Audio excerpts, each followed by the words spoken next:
اسلامی کیلنڈر کے حرمت والے مہینوں میں سے ایک ہے جسے رجب المرجب بھی کہتے ہیں۔ رسول اللہ صلی اللہ علیہ وسلم نے فرمایا سال 12 مہینوں کا ہے جن میں سے 4 حرمت والے ہیں، 3 پے در پے یعنی ایک کے بعد ایک، اور وہ کیا ہے؟ ذوالقعدہ، ذوالحجہ اور محرم، اور رجب جو جمادی الاخر اور شعبان کے درمیان ہے۔ یہ صحیح بخاری کی حدیث ہے، کتاب بدء الخلق۔ تو اس سے پتہ چلتا ہے کہ مہینوں کی تعداد اور مہینوں کی گنتی جو ہے یہ اللہ تعالیٰ نے مقرر فرمائی ہے، اور ان میں سے 4 کو حرمت والا بنایا ہے۔ حرمت والے کا مطلب کیا ہے؟ احترام والا، قابل احترام، کہ جب یہ مہینے شروع ہو تو کسی قسم کی لڑائی جھگڑا فساد نہ کیا جائے، قتل و غارت نہ کی جائے، ہر طرف امن امان ہو۔ عربی میں رجبہ کا معنی ہے تعظیم کرنا، اور مرجب معظم کے معنوں میں آتا ہے یعنی عظمت والا۔ اس کو رجب مضر بھی کہتے ہیں۔ مضر عربوں کے ایک قبیلے کا نام ہے جس نے دور جاہلیت میں خاص طور پر اس ماہ کی حرمت کا اہتمام کیا، یعنی وہ اس مہینے کو بہت اہمیت دیا کرتے تھے، اسی نسبت کی بنا پر اسے ان سے منسوب کر دیا گیا۔ اسلام سے قبل دور جاہلیت میں قتل و غارت عربوں کا مشغلہ تھا، لیکن جو ہی حرمت والے مہینے آتے تو ہتھیار اتار دیتے، یعنی لڑنا جھگڑنا بند کر دیتے۔ لہٰذا رجب کے بارے میں قبل از اسلام جاہلی عرب کہا کرتے تھے رجب منسل الاسنہ، رجب وہ ہے جو تیز ہتھیاروں کو اتار دے، یعنی جس میں لڑائی جھگڑا بند ہو جائے، ختم ہو جائے، یعنی اس کی تعظیم اور احترام لازم ہے۔ بہقی کی روایت میں آتا ہے کہ جاہلی لوگ ان مہینوں کا احترام کرتے، خصوصاً رجب کا، اور اس میں جنگ نہ کرتے، اور بتوں کے نام پر جانوروں کی قربانی کرتے۔ یعنی صرف یہ نہیں تھا کہ وہ جنگ نہیں کرتے تھے، بلکہ اس کے ساتھ ساتھ وہ بتوں کے نام پر قربانی بھی کرتے، گویا انہوں نے اس مہینے کو عبادت کا مہینہ قرار دیا۔ تاہم گزرتے ہوئے وقت کے ساتھ اس ماہ میں عبادت کے مندرجہ ذیل طریقے رواج پا گئے، یعنی اور طریقے بھی آ گئے، صرف قربانی نہیں بلکہ کچھ اور چیزیں بھی شامل کر لی۔ بالکل ایسے ہوتا ہے نا کہ جب ہم کھانا کھانے لگتے ہیں تو ایک مین میل ہوتا ہے، اور اس کے ساتھ طرح طرح کی چٹپٹی چیزیں اور بھی لوازمات ہم شامل کر لیتے ہیں۔ تو اسی طرح جب ایک بدعت شروع ہوتی ہے تو پھر وہ ایک تک نہیں رکتی، بلکہ اس کے ساتھ ساتھ اور بھی بہت سے کام شروع ہو جاتے ہیں، کیونکہ اللہ کی طرف سے جو دین آتا ہے بندے کے لیے اس پر تو بندہ مطمئن ہو جاتا ہے، وہ تھوڑا بھی کافی ہو جاتا ہے۔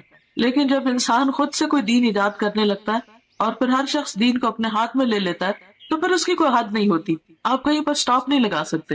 نبی صلی اللہ علیہ وسلم سے پہلے حضرت ابراہیم علیہ السلام نے جو قربانی کی تھی وہ رجب کے مہینے میں نہیں تھی، اور نہ ہی یہ ان کی سنت تھی، یہ عربوں نے خود سے ایک اختراع کی تھی، اور اس کے علاوہ بھی کچھ کام کرتے۔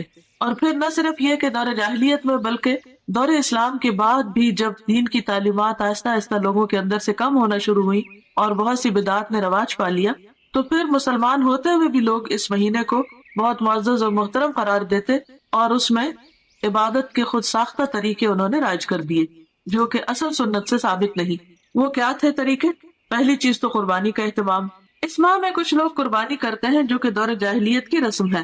جاہلی عرب العتیرہ کے نام پر اس مہینے میں بکری کی قربانی کیا کرتے تھے، یعنی اونٹ نہیں، بھیڑ نہیں، گائے نہیں، بلکہ بکری، اور ذبح کی گئی بکری کی کھال کسی درخت پر ڈال دیتے تھے۔ اسے رجبیتن، رجب والی قربانی کہا جاتا، یعنی جس بکری کی کھال درخت پہ لٹکی ہوتی تو اس سے لوگوں کو کیا پتا چلتا کہ یہ رجب والی قربانی ہے، یعنی مزید اہتمام کر لیا۔ ایک تھی کہ قربانی کی، پھر یہ کہ قربانی بکری کی، پھر یہ کہ اس کی کھال درخت پر۔ اب ان باتوں کا دین سے کیا تعلق ہے؟ یہ تو انسانوں کو مشکل میں ڈالنے والی بات ہے۔ بخاری اور مسلم کی روایت میں ابو ہریرہ رضی اللہ عنہ رسول اللہ صلی اللہ علیہ وسلم سے روایت کرتے ہیں، لا فرع ولا عتیرہ، فرع اور عتیرہ کچھ نہیں۔ اونٹنی کا پہلا بچہ جو بتوں کے نام پر ذبح کیا جاتا فرع کہلاتا، یعنی عربوں میں صرف عتیرہ نہیں تھی، فرع بھی تھا، اور اس کے علاوہ بھی بحیرہ اور صائبہ اور حام اور وسیلہ جن کا تذکرہ آپ قرآن مجید میں پڑھتے ہیں۔ یہ مختلف طریقے تھے ان کے ہاں بتوں کے نام پر قربان کرنے کے، اور ان سب جاہلی عربوں کے خود ساختہ طریقے تھے، یہ ان کی اپنی اختراعات اور بدعات تھی جو انہوں نے دین کے نام پر، ثواب کے نام پر اور مختلف فائدوں کی خاطر ایجاد کر لیے۔ یہ ابراہیم علیہ السلام کی سنت نہ تھے۔ خصوصی نماز کا اہتمام۔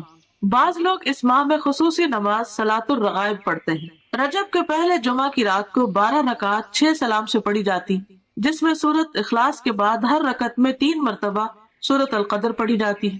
یہ بدعت 4 صدی میں شروع ہوئی جس کی کوئی اصلیت نہیں۔ امام ابن تیمیہ لکھتے ہیں کہ تمام علماء نے اجماع کے ساتھ اس نماز کو موضوع یعنی من گھڑت قرار دیا ہے، یعنی اس کی کوئی اصل نہیں ہے دین میں۔ دین تو مکمل ہو چکا ہے۔